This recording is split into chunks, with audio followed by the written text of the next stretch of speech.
My father considered the forest the property of God, which in consideration of the laws of biology, he had to take care of as best he could.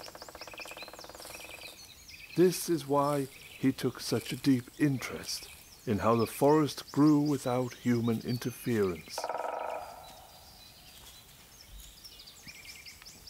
He observed that after some time, the forest evolves in a way which nature not only tolerates, but also deems best in that particular area.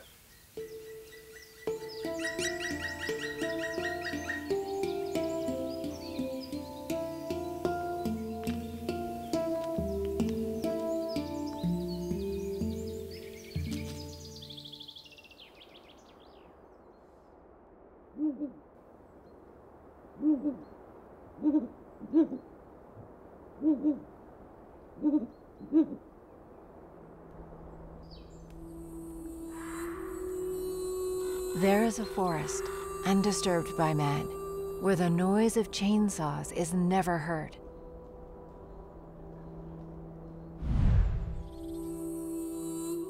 A forest where trees can live for hundreds of years and finally turn to soil in the same spot where they were born.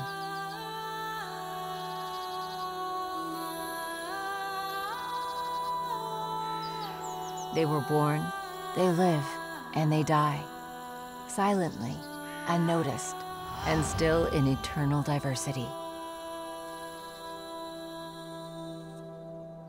The millions of living organisms of the forest depend on this continuous circulation, each according to its own needs, depending on the living or the dead.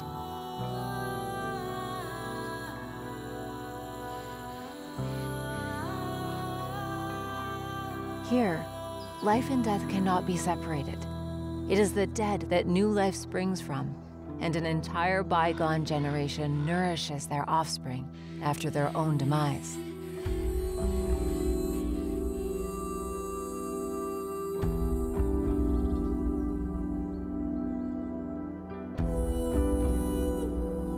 A forest, a community, a delicately interwoven thread of plants, animals, fungi, and microorganisms. A community in which each of the elements are linked to the other, and all of them serve the benefit of the whole.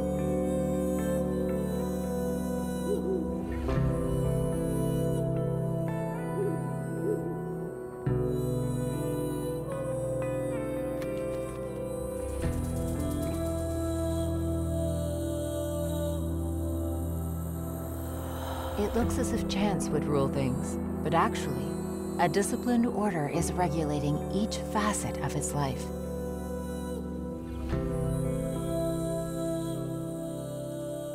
Dead trees are lying about, forming huge barricades. Yet still, life is present in every square centimeter.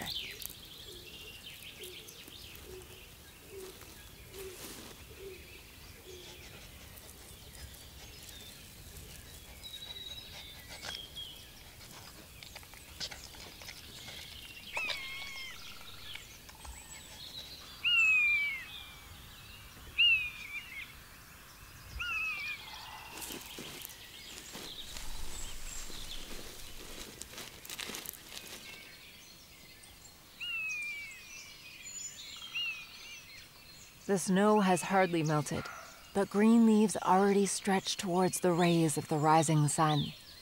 The new March is greeted by the early rising heralds of the forest.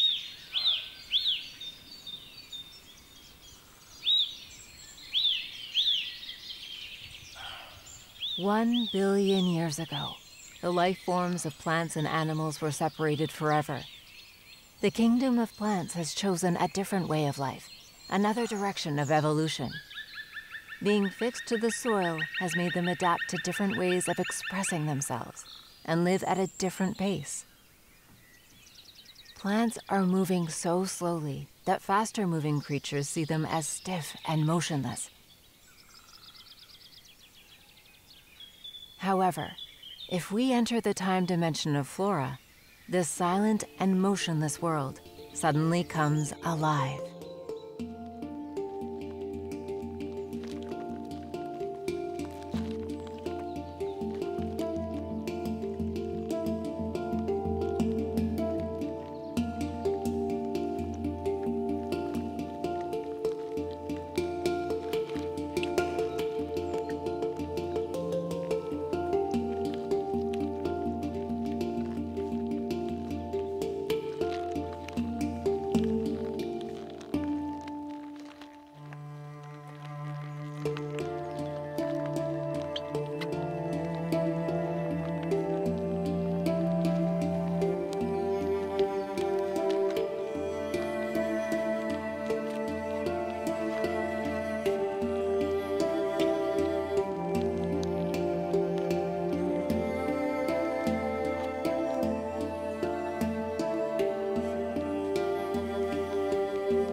As the first rays of the spring sun start warming up the ground, the trees are still in their winter sleep.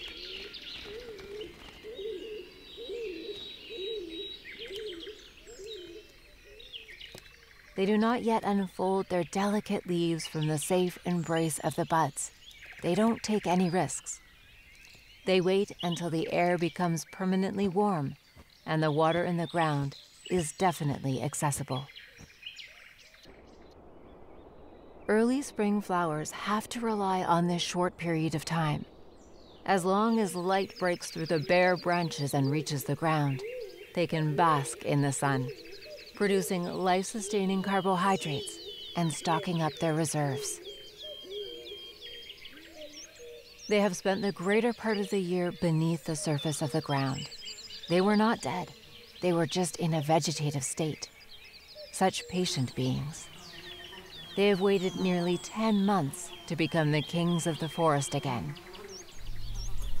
The entirety of flowers, their color, their fragrance, and their shape, are all the tools of seduction and love. They have only a few weeks to fulfill their destiny, to grow, bloom, and multiply. When the trees wake and unfold their canopy, darkness will return to the forest ground.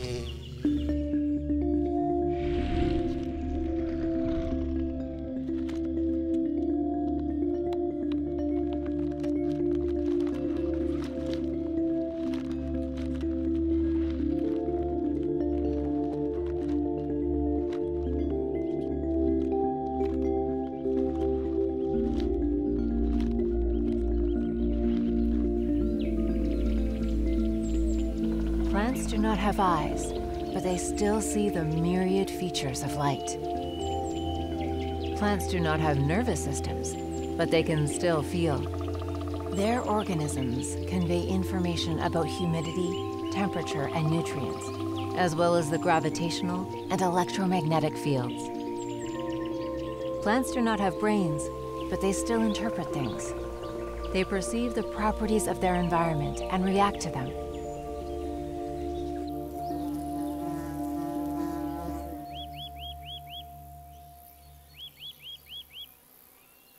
In each gentle caress of the breeze rings 100 words of the forest.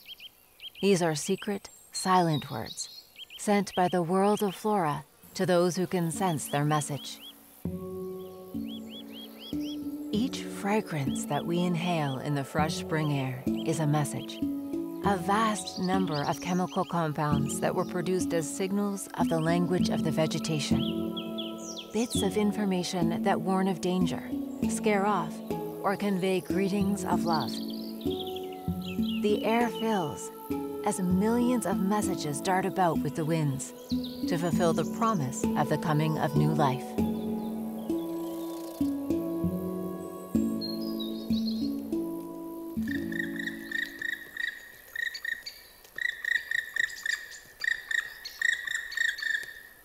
It is as if they would have agreed on a schedule.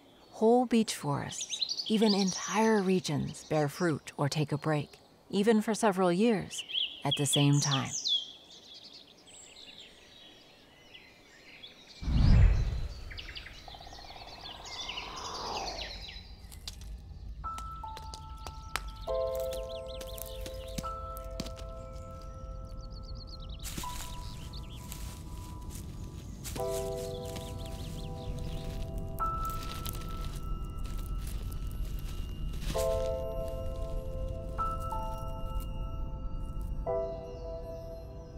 A beechnut's life is in constant danger.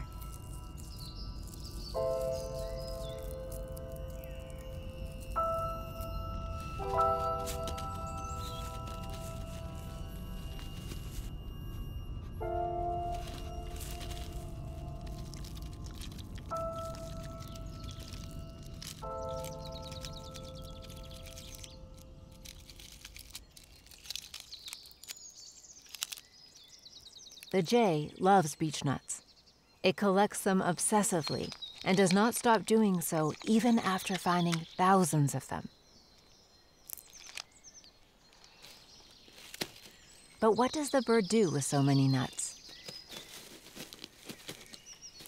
The jay eats up part of them, but it stashes away much more than it needs for food. By doing so, the bird unknowingly plants a new forest. In the spring, saplings pop up in bunches from the forgotten pantries of the jay.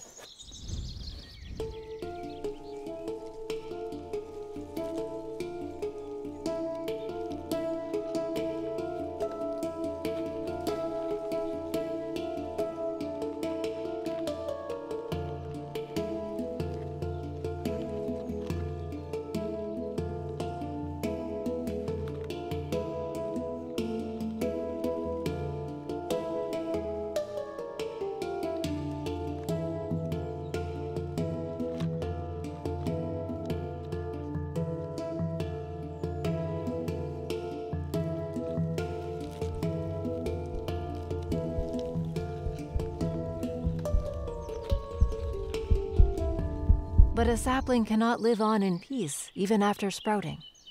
Its life is at permanent risk. Of the millions and millions of beechnuts, only a few make it into adulthood. Each tree will have only one offspring that will once take its place.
If not arranged otherwise by chance, the beechnut lands at the foot of its mother and sprouts there. The seedling suffers from lack of light until one of the tree giants next to it is toppled. The mother trees with their huge crowns cast shadow over the young generation and let only a small percent of the sun rays reach the ground.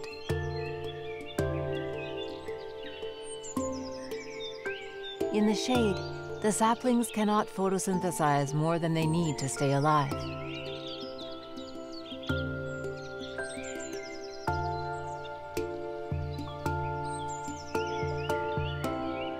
But being oppressed during youth is the precondition for reaching a high age. the mother trees protect the thinner, more vulnerable young ones from the dangers of extreme weather conditions.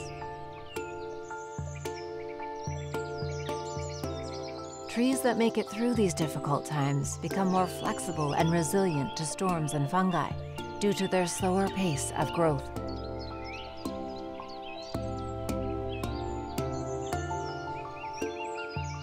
But not all fungi are harmful. The roots of small trees are sought out by mycorrhizal fungi as early as their sprout stage. When they find them, they entwine it as tightly as they can, never to let go again. They interweave the roots of the sapling until finally one cannot tell where the roots end and the fungi begin.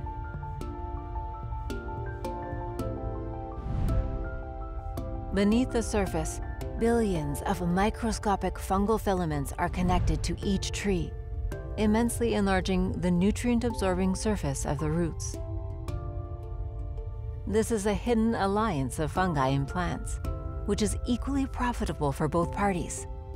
In the soil, fungi are king, so the mycorrhizal fungi primarily help the tree in utilizing underground resources.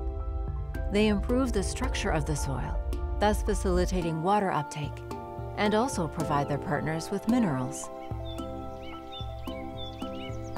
In return, the tree, a master of photosynthesis, offers boons to its fungal partner, consisting of light, sugars, and other organic matter.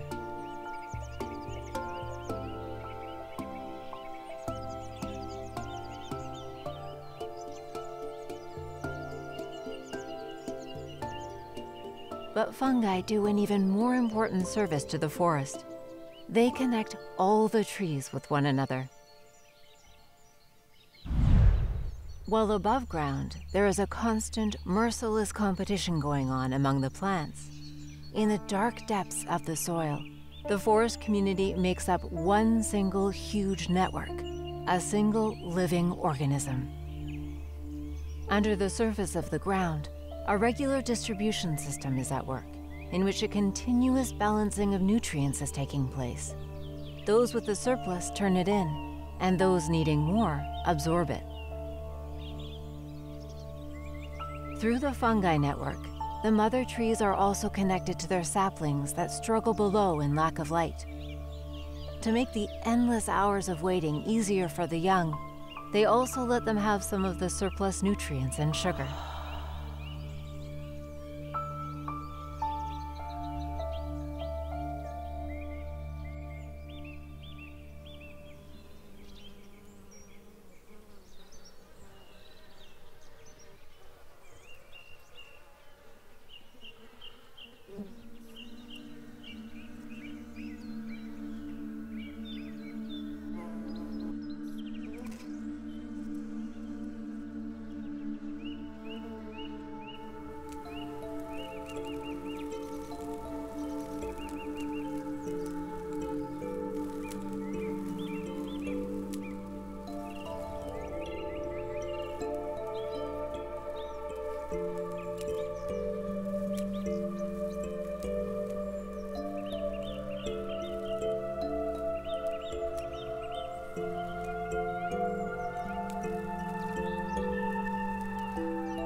In the forest, light is a real treasure.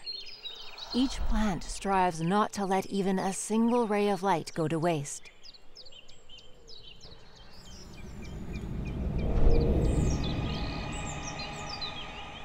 Trees are masters at adapting to light. The position of the leaves, the mode of branching, the whole shape of the tree has developed in a way that allows the plant to utilize the greatest possible amount of light. A tree produces its food out of lifeless materials, and all it needs to do so is light, soil, water, and air. From the soil, it obtains minerals and water, from the air, carbon, and from light, energy. Not only can it feed on this concoction, but also develop itself. Moreover, it also produces oil, fat, protein, colors, scent, toxins, resin, and rubber sap. Using water as the engine and sunlight as the driving force, the tree is capable of transforming the carbon dioxide of the air into sugar, that is, into high-energy molecules. Such is the wonderful process of photosynthesis, the unique and inimitable invention of plants.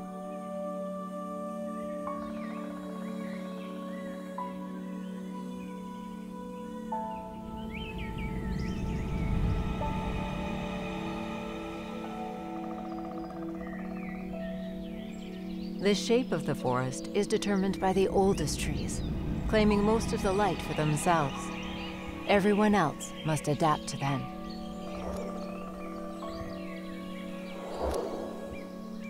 They have to get near the sunlight with trickery and cunning if they are not content with the morsels of light the tree giants leave for them. If someone cannot find a favorably illuminated spot, they will weaken and eventually starve to death.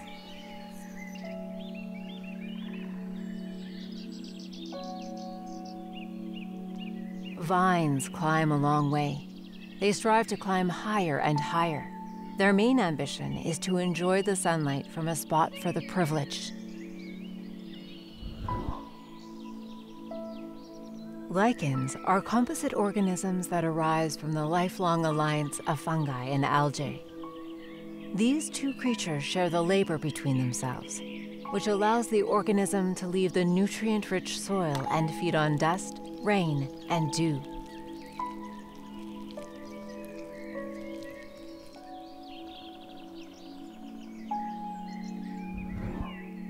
Much like lichens, moss only uses the tree as a substrate.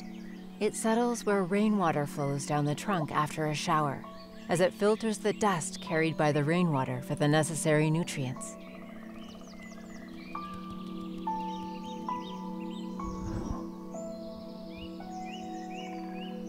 Ferns have developed leaves with big surfaces, for which the little light that penetrates the canopy is enough to make the plants grow.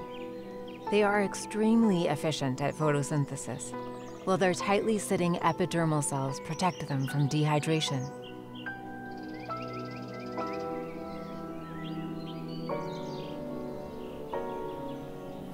The shady forest has made some plants adopt a truly radical way of life. The common toothwort doesn't even have leaves, as it robs other plants of what it needs to survive. This parasitic plant doesn't even come up from the depths of the ground for as long as 10 years.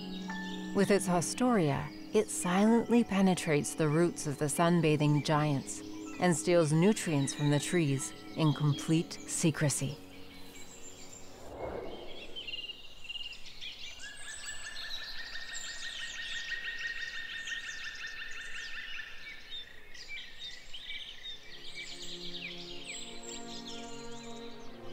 A single giant tree fills several cubic meters of space with green life. It nurtures a countless number of organisms and is home to entire universes.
The generational variety of a nature-ruled forest is heaven for thousands of animals. For most forest-dwelling birds, the presence of old, hollow, dead trees and stumps is vital. For insectivores, invertebrates are waiting, hiding in the decaying trunks.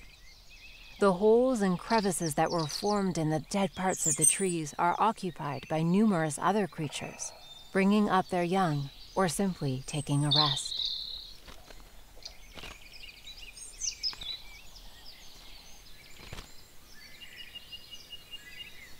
Not everyone is capable of constructing a hole, though. Excavator birds and various types of decomposing fungi play a role in the forming of holes.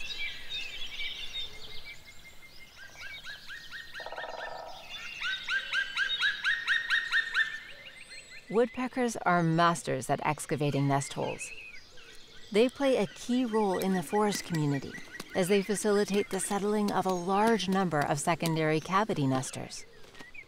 Flying from one tree to another, they carry the spores of the fungi with them on their bills. While making the holes, they transfer these spores to the deeper layers, thus accelerating the process of hollowing.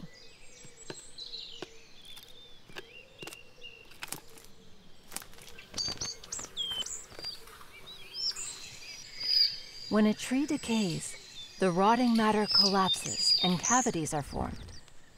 As the years go by, the cavities get bigger, but even decades may pass before a cavity-dwelling animal can move in and make use of them.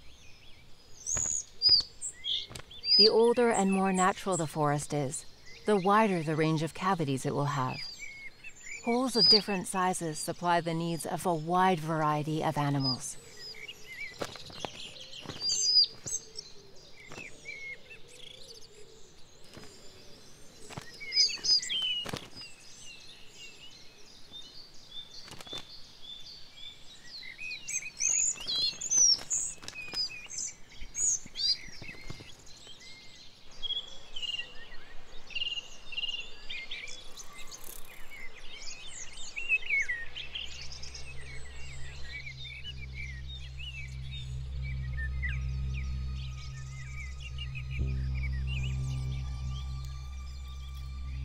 Trees are not entirely exposed to harmful organisms, as they have several kinds of remedies.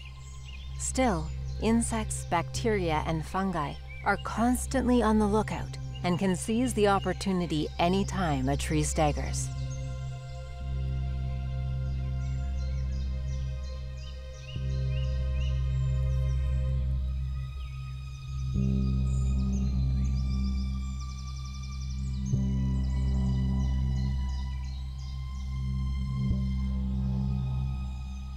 When the resistance of a tree weakens, the fungus attacks it, infests it, and starts devouring the living wood matter. Yet it might take a century for it to grind the tree to pieces. In extreme cases, the tree can even maintain its stability and metabolism after becoming entirely hollow.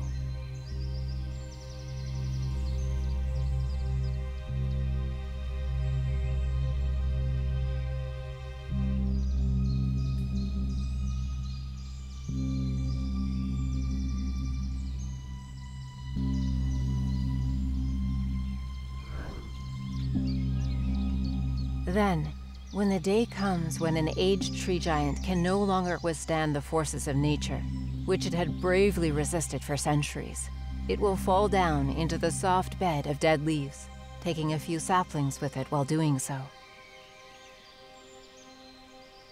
The survivors finally get the signal to start. Their metabolisms switch over, their leaves slowly adapt to more light, and they start growing straight upward, so that at the end, one of them shall fill the gap among the great old ones of the forest.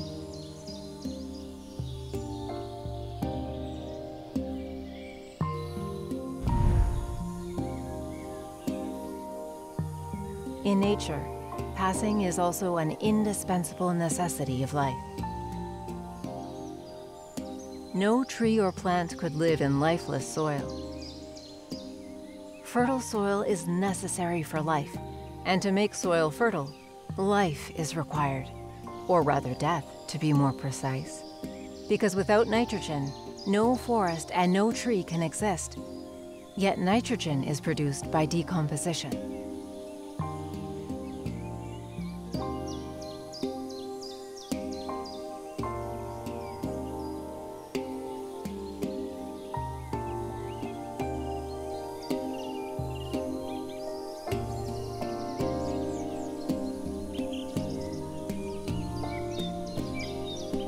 Millions of dead bodies are buried in the humus layer. Creatures that once were alive, animals and plants, ground to morsels, flowers, beetles, mushrooms, spiders, tiny rodents, and huge tree trunks.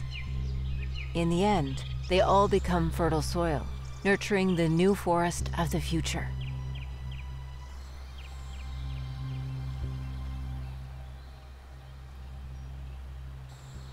When a tree dies, the space opens up in its spot, and a hole in the canopy is formed. Suddenly, new conditions and new microbiotopes come into being. The conditions of temperature, humidity, nutrients, and soil change. In the penetrating light, not only the saplings, but also other plants start developing, which previously had no chance for life in the shadow of the giant tree. Seeds that have been waiting patiently for years start sprouting, and the forest begins renewing itself. And as the plants gain strength, they are greeted by hundreds of animals.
Around the middle of June, strange lights flicker in the forest.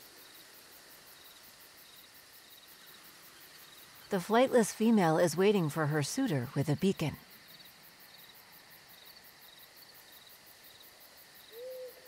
When darkness falls, the forest starts to move. Male fireflies set out in search of their females as tiny living lanterns, lighting up the night with their love fever.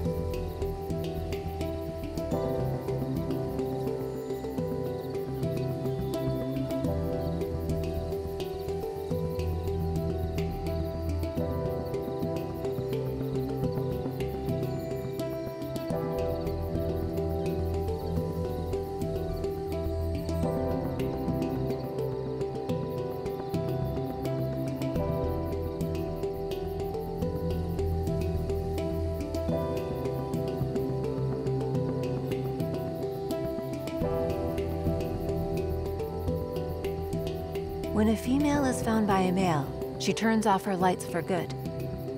With a last effort, she lays her eggs and dies.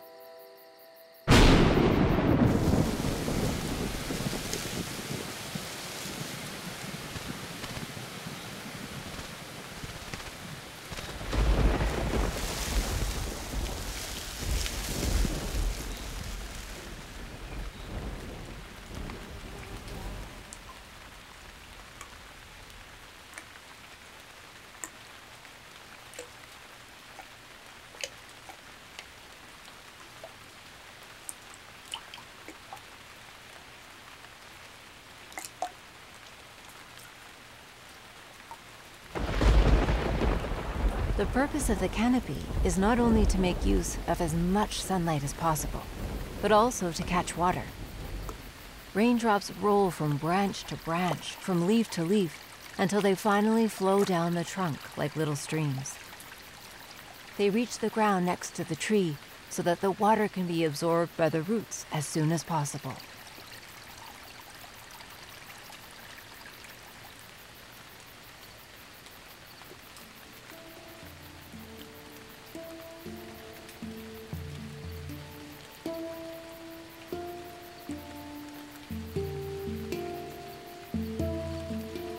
Trees also function as huge air purifiers.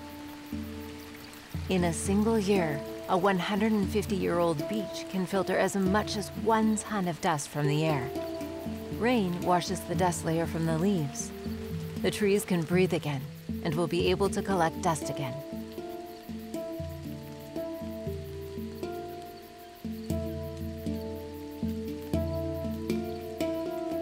A natural forest is an actual water reserve that is capable of cooling itself. Living trees constantly nurture the soil with their shed leaves, while dead ones do so through the decay of their bodies. The more living and dead trees there are in a forest, the more humus is produced. And the thicker the humus layer, the more water it can store.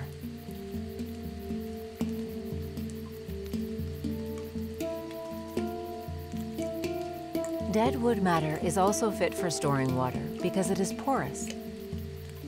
In the vicinity of a dead tree trunk, the microclimate is always moister and damper than in any other parts of the forest. Despite its small size, moss plays an important role in the water management system of the forest. It can store an amount of dripping water equal to several times its own weight, which it gives back to the forest by slowly evaporating the water.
Rainwater gathering in the hollow of a tree is like a universe all to its own for some truly peculiar creatures.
Water that stays in the forest permanently or temporarily creates microbiotopes. Temporary pools and puddles and permanent ponds offer the possibility of life for a large variety of larvae, amphibians, and reptiles.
The days of wild boar are spent wandering and hiding. They don't stay in one place for her, every day digging in different spots. The wild boar also has its dedicated role in the forest. While taking its share from the forest, it loosens up the soil, breaks up the grassy turf, and brings the humus layer, which is covered by dead leaves, to the surface. This refreshes the forest in a wide area, and seeds that were once suppressed can now start sprouting.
An indispensable part of the forest ecosystem and degradation activity is made up by creatures that indulge in other animals' excrement.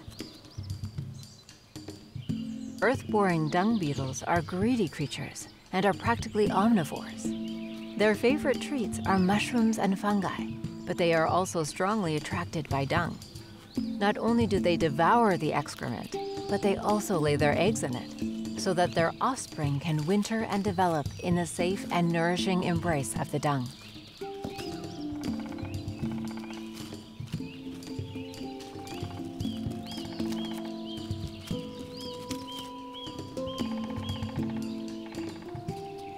The degradational activity of the earth-boring dung beetles helps get rid of the accumulated organic matter and also contributes to resupplying the ground with nutrients and the forming of soil. The forest community assumes many forms, with different needs and properties throughout its lifespan. Still, all this variety revolves around a single principle: nothing must be left unexploited.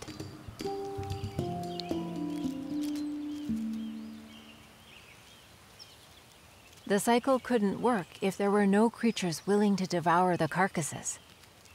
Without them, broken branches, fallen trees, perished birds and insects, as well as dead leaves, would pile sky high, and the circulation of nutrients would be interrupted at its roots.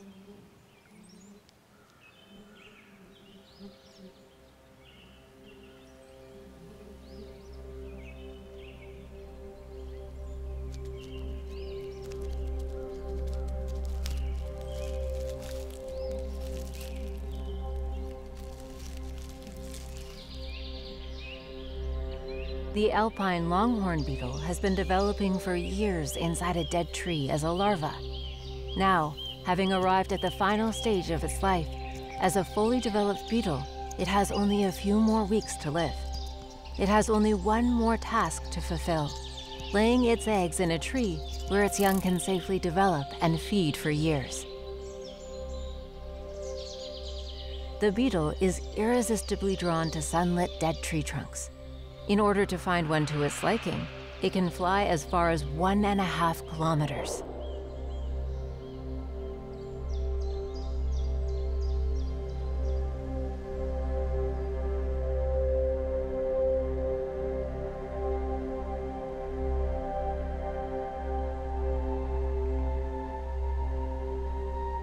In a commercial forest, man decides which species have a license to live. Species other than the chosen ones have no place there. Dead trees, old or hollow trees, are also missing from the majority of areas that are managed by man. In an unmixed forest, with trees of all the same age, the ecosystem is much poorer, and its immune system is much weaker than in a place where trees of many species and several ages can exist side by side. Due to the variety of species, none can take prominence over others. A properly managed forest is a garden full of trees, where the great density causes the canopy to close and the roots to fight in rivalry. In their desperate fight for light, the saplings race each other to grow, on top of one another. Rapid growth weakens the resistance and the health of the trees, which suddenly become tall and slender. In artificially planned plantation-like forests, the soil is denser. The topsoil humus layer is thinner.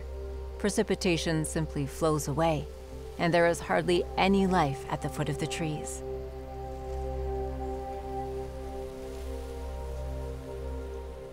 But trees designated for final use are not given much time anyway.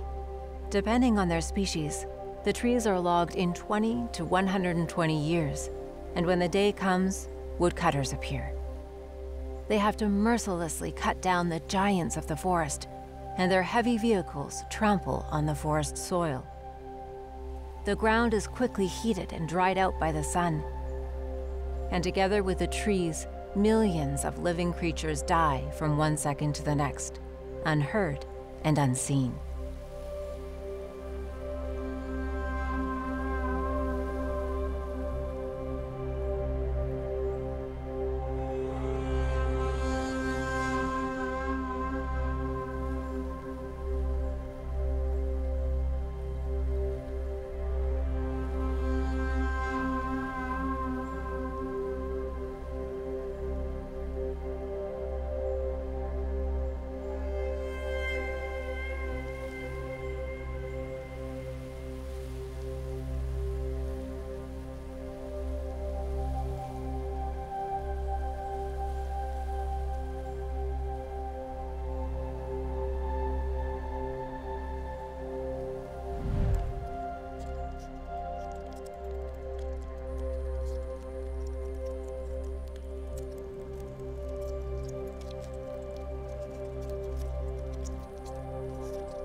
With its sensitive ovipositor, the alpine longhorn beetle chooses a crack in the bark that seems appropriate.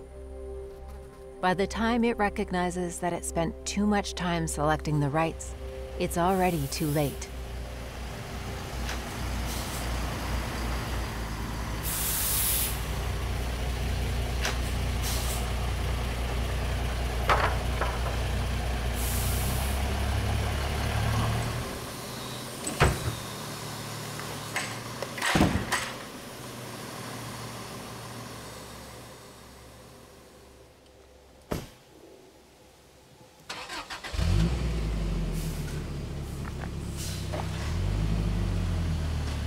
The alpine longhorn beetle cannot tell the difference between a tree trunk that has been cut down and is being stored at the edge of the forest only for some time, and one that fell over naturally and was left there for good.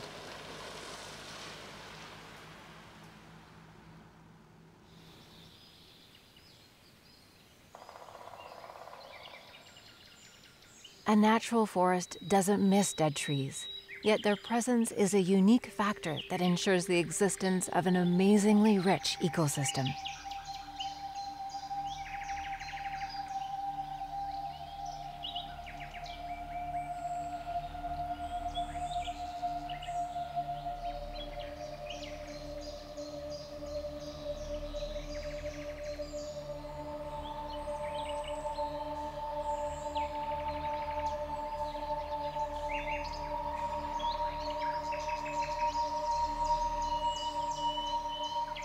It can take decades for a tree to turn into humus.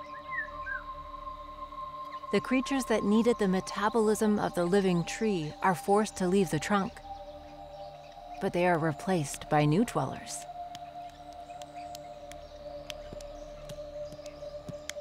Some use it only as a hideout and hunting ground.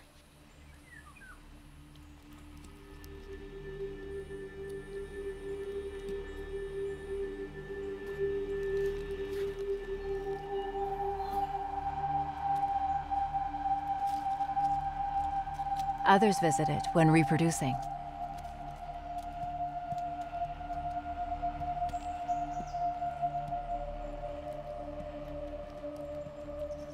And there are some that spend most of their lives here.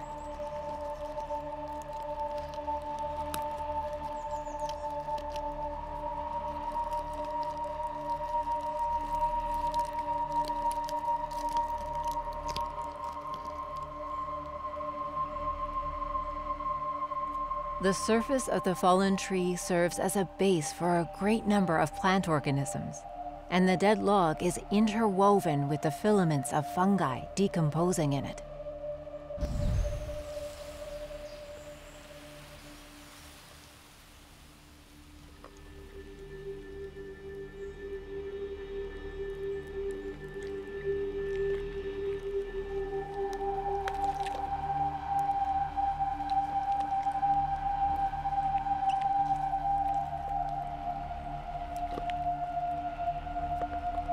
Inside the decaying trunk, a great number of various creatures take turns transforming the huge dead log into fertile soil.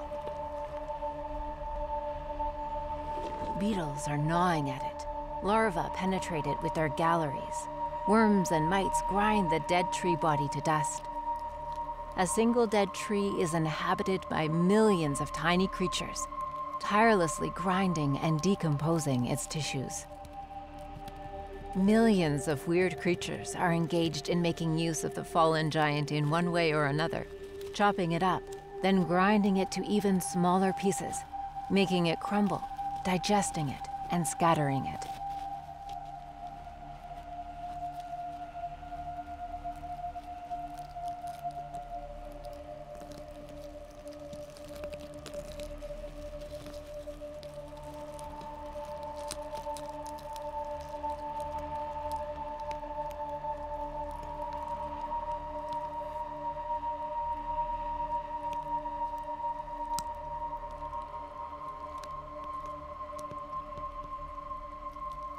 The thriving ecosystem makes the dead tree a long-term source of nutrients, because the fungi, the insects, and the plants that decompose in the decaying trunks are a richer source of nitrogen and phosphorus than the forest soil.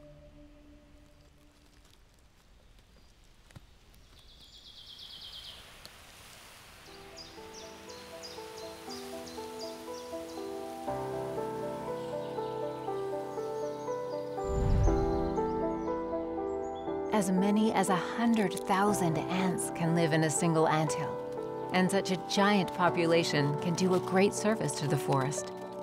Ants are bloodthirsty predators. They devour every caterpillar or other insect that they come across, and can thus prevent them from proliferating. Moreover, they also clear away the animal carcasses to the last bit.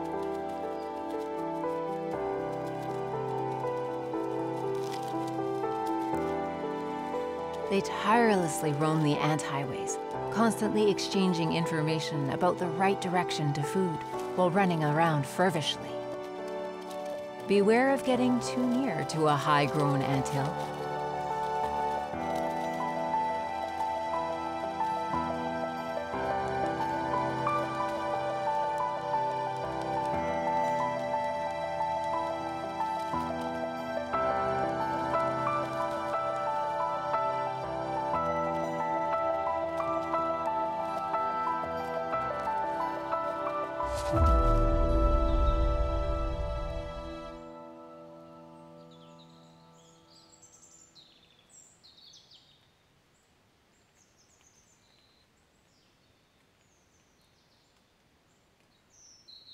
The similarity may not be apparent, but slime molds resemble ants in many ways. This seemingly consistent body is actually the result of the coordinated labor of a huge number of living creatures. The slime mold is neither an animal nor a plant. It's not a fungus either, but a mass consisting of single-cell creatures that is constantly seeking, spreading, and growing, devouring all the rotting, decaying nutrients that it encounters on its way.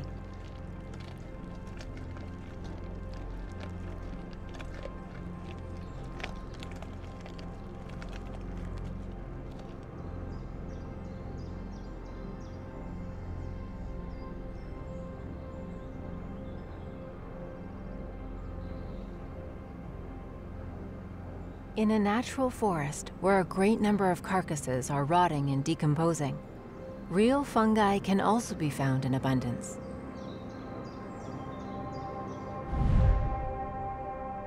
The filaments of the fungi interweave the dead, rotting logs.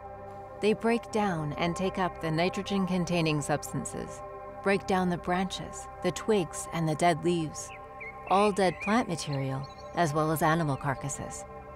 This makes mushrooms and fungi the scavengers of nature and the guardians of public health. Their presence is extremely important, as they can even digest chemical compounds that are very hard to disintegrate, thus reintroducing them into the cycle of materials. They decompose cellulose and lignin that builds up in the cell walls of plants, and even some plastics and petroleum derivatives.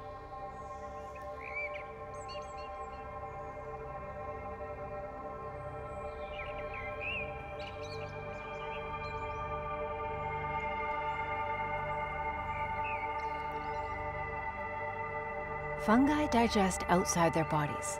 They release digestive materials into their environment that disintegrate and transform the molecules. Subsequently, they absorb the material as nutrients.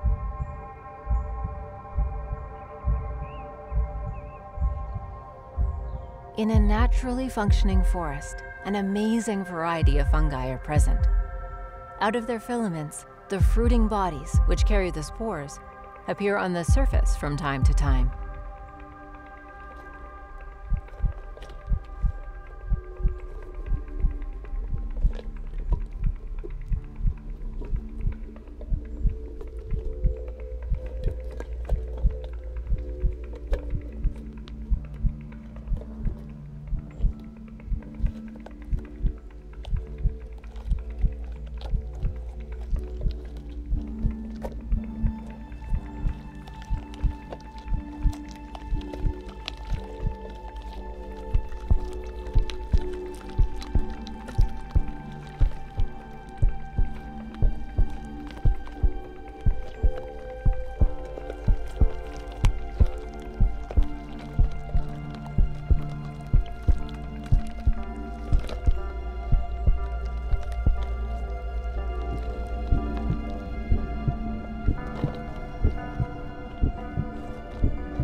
Despite the astonishing variety of shapes and forms, fungi are consistent in one thing. Millions of lives depend on them because they nourish millions of lives.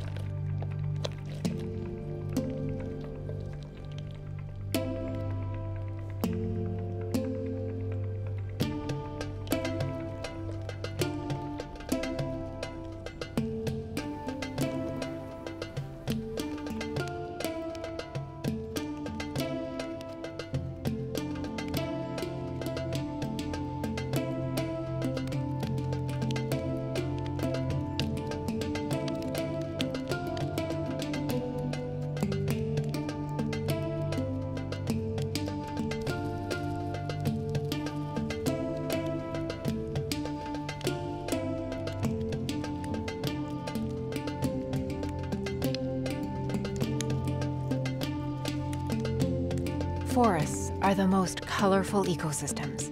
Their diversity is limitless. Even in the smallest grain of soil or humus, in the tiniest fungus, we can encounter a long procession of organisms.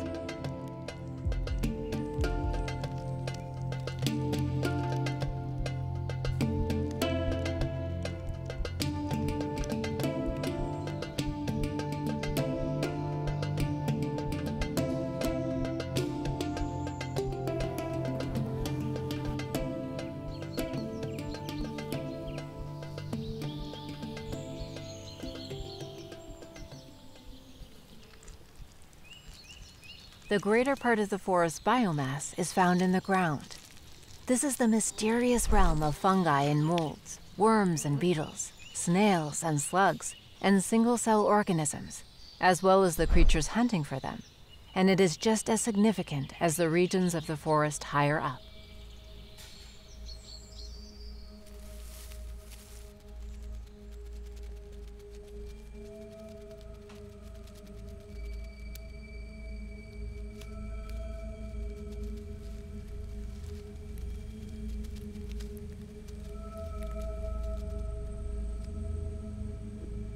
They had been assigned no lesser task than to carry out the final phase of degradation and process the dead leaves, twigs, and branches, the ground-up remains of the dead trees and animal remains, into humus and topsoil. This is how they make the ground rich again for the plants.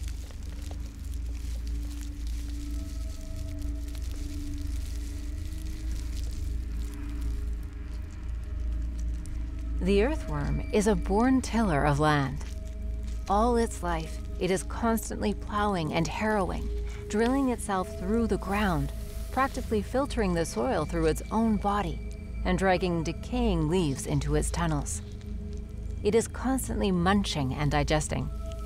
With the particles of the soil, it devours semi-decayed organic remnants and excreta. As a final product, it leaves behind the fertile soil that is rich in nutrients that plants can absorb.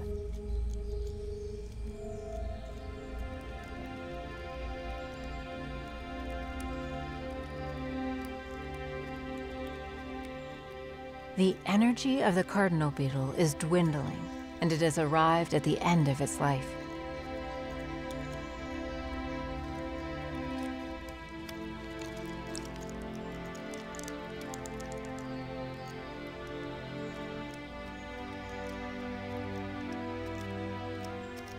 All living beings assume matter from their environment to sustain themselves, develop, and multiply. But all living beings are drained after a certain point of time, decomposing for good, returning their bodies back to the matter that once built up and nourished them. Because matter is not lost, it's merely transformed again and again, whether it's an insect, fungus, or giant tree.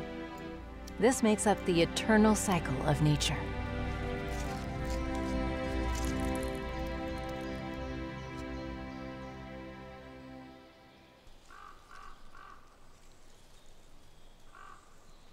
In places where nature can finally restore its undisturbed peace after the consistent, merciless destruction by man, it returns in all its complexity. Every element of the harmonious ecosystem slides slowly into place.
There exists a forest undisturbed by man. A forest where living creatures blend inseparably into a single unity.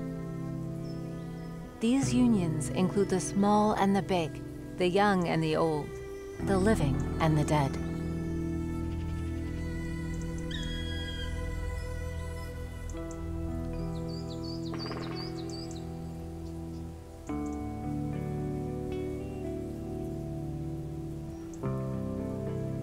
The harmony of the forest is established through the correlation of the various demands and properties of hundreds and thousands of its living creatures.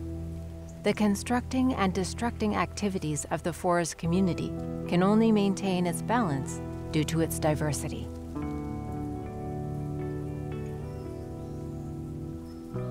This harmony can only be truly experienced in a real forest, a place where the effects of the living and the dead can function without human influence. A place where trees live for centuries and turn into humus in the same spot they grew up.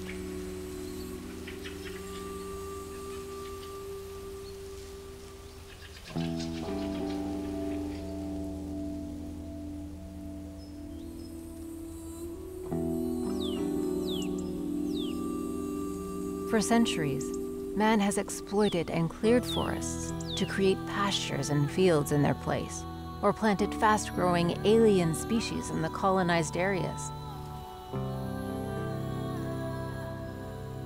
Because of these destructive activities, there are only a handful of sites where one can find centuries-old natural forests.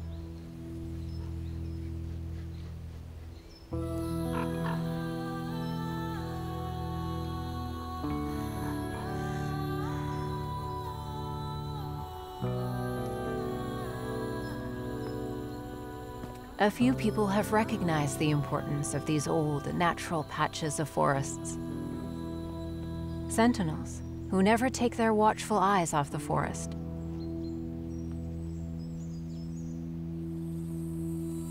Researchers who want to learn and understand the immeasurably complex functioning of the forest for the sake of mankind's future.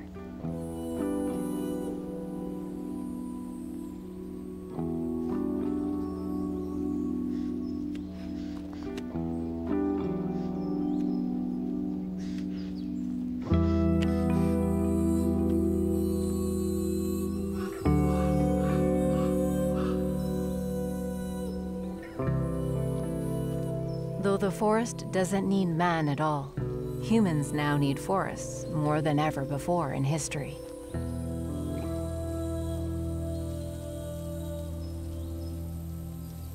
Life is only sustainable as long as nature's relative balance is maintained. However, nature's resources are not endless. If we tilt the equilibrium of the delicately balanced system too far, we won't be able to revert the process. No matter how far mankind should drift away from it, we are and will remain inseparably and irrevocably a part of nature.